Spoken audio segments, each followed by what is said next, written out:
एक बार एक जवान लड़का गौतम बुद्ध के पास आता है और कहता है कि हे बुद्ध, मेरे मन में इतने अश्लील विचार क्यों आते हैं? मेरे मन में अक्सर काम वासना के विचार चलते रहते हैं, जिसके बारे में सोच सोचकर मैं अपना बहुत सा समय और ऊर्जा बर्बाद कर देता हूँ और जिनकी वजह से शांत नहीं रह पाता हूँ और हमेशा ही विपरीत लिंग के प्रति आकर्षण महसूस करता हूँ। बुद्ध ने मुस्कुराते हुए कहा, क्या तुम्हें पता है काम वासना होती क्या है? लड़के ने कहा, बुद्ध, मुझे तो ये नहीं पता कि काम वासना का मतलब क्या है, लेकिन ये जो कुछ भी है बहुत बुरी है। बुद्ध ने कहा कि प्राकृतिक रूप से जो भी हमारे अंदर है उसकी कुछ न कुछ जरूरतें हैं। वासना एक प्रकार की भावना है जो हमें किसी न किसी चीज की कमी का एहसास कराती है और फिर हम उसी कमी की पूर्ति के लिए उस चीज की तरफ आकर्षित होना शुरू कर देते हैं। जैसे अगर किसी के पास धन की कमी है तो उसके अंदर धन के प्रति आकर्षण यानी धन की वासना उत्पन्न हो जाएगी। तो वासना कुछ और नहीं बल्कि एक प्रकार की कमी है, एक प्रकार की जरूरत का एहसास है और जब ये जरूरत शारीरिक हो तो हम इसे काम वासना कह देते हैं। लड़के ने कहा, बुद्ध, ये तो मैं समझ गया कि काम वासना का मतलब क्या है, लेकिन ये हमारे अंदर आती कहां से है, ये उत्पन्न कैसे होती है? बुद्ध ने कहा, काम वासना कहीं से आती नहीं है बल्कि ये प्राकृतिक रूप से हमारे अंदर ही मौजूद होती है और इसका होना जरूरी भी है क्योंकि यही मानव जाति के विस्तार का आधार है। लड़के ने कहा कि बुद्ध, जब काम वासना प्राकृतिक रूप से हमारे अंदर मौजूद है तब फिर लोग काम वासना को गलत क्यों बोलते हैं?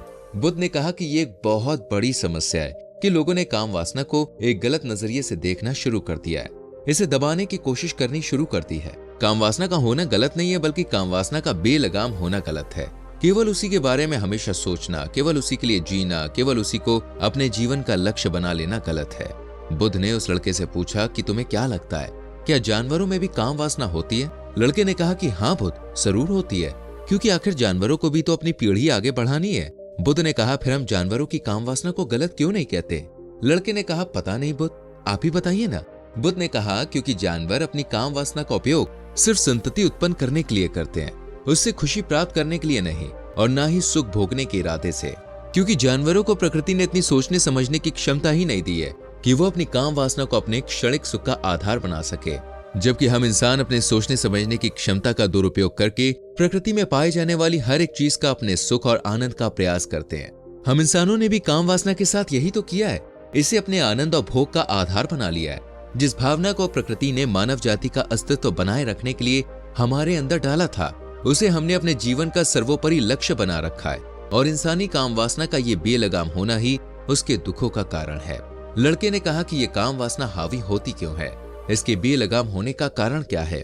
बुद्ध ने कहा, काम वासना के बेलगाम होने के मुख्य 4 कारण हैं, जिसमें से पहला कारण है जीवन में किसी बड़े उद्देश्य का ना होना। बुद्ध ने उस लड़के से पूछा कि जब तुम किसी काम में व्यस्त होते हो तब भी तुम्हारे दिमाग में अश्लील विचार आते हैं? लड़के ने कहा, नहीं बुद्ध, जब मैं व्यस्त होता हूँ तो मेरे दिमाग में अश्लील विचार नहीं आते हैं। बुद्ध ने कहा, हमारा दिमाग एक बार में सिर्फ एक ही चीज के बारे में सोच सकता है, इसलिए जब भी हमारे दिमाग में कोई दूसरे विचार चल रहे होंगे तो अश्लील विचार आ ही नहीं सकते हैं। अगर हमारे जीवन में कोई बड़ा और स्पष्ट लक्ष्य है और अगर हम उस लक्ष्य के प्रति पूरी तरह से समर्पित हैं, तो हमारे पास कभी इतना समय नहीं होगा कि ये फालतू विचार हमारे मन में घर कर सके। और अगर ऐसे विचार उठते भी हैं तो हमारे मजबूत लक्ष्य के विचार उन्हें आसानी से हमारे मन से अलग कर देंगे। लेकिन समाज की असल समस्या यही है कि अधिकतर लोगों के पास उनका स्पष्ट लक्ष्य ही नहीं है। काम वासना के बेलगाम होने का दूसरा सबसे बड़ा कारण है समाज के द्वारा इसे गलत बताकर इसे दबाए जाने की कोशिश करना। लोगों के एक बड़े तबके ने कामुकता को हमेशा ही एक शक की नजर से देखा है और इसका सबसे बड़ा कारण है हमने अपने प्रजनन अंगों को शरीर के बाकी अंगों की तरह अस्वीकार्य नहीं किया, जबकि हमारे प्रजनन अंग भी शरीर का हिस्सा मात्र हैं, इससे अधिक कुछ भी नहीं है।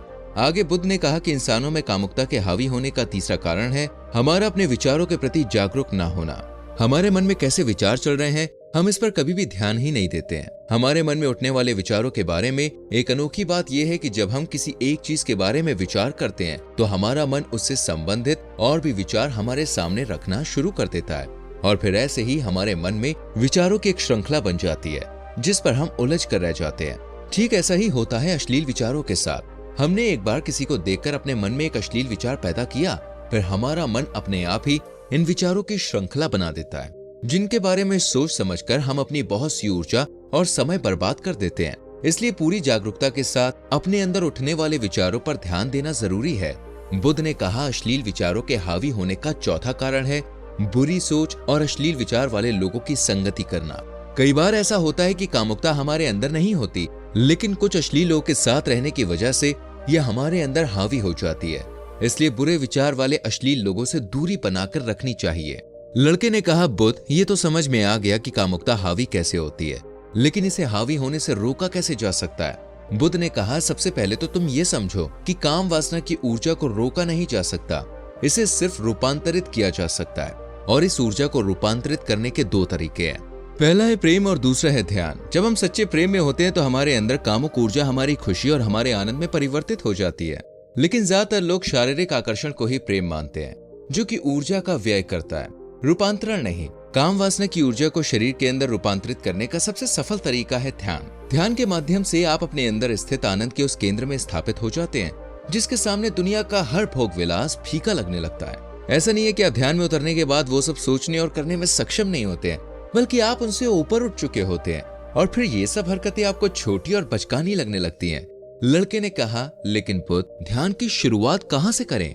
बुद्ध ने कहा, सबसे पहले तुम खुद के साथ अकेले में समय बिताना शुरू कर दो, क्योंकि जो इंसान जिसके साथ सबसे ज्यादा समय बिताता है वो उसको सबसे ज्यादा जानने लगता है। और जब तुम खुद को जानना शुरू कर दोगे तो ये सारे भौतिक सुख तुम्हें छोटे लगने लगेंगे। और फिर एक दिन ऐसा भी आएगा जो तुम्हारे चाहे बिना तुम्हारे दिमाग में किसी भी तरह के विचार उठना बंद हो जाएंगे।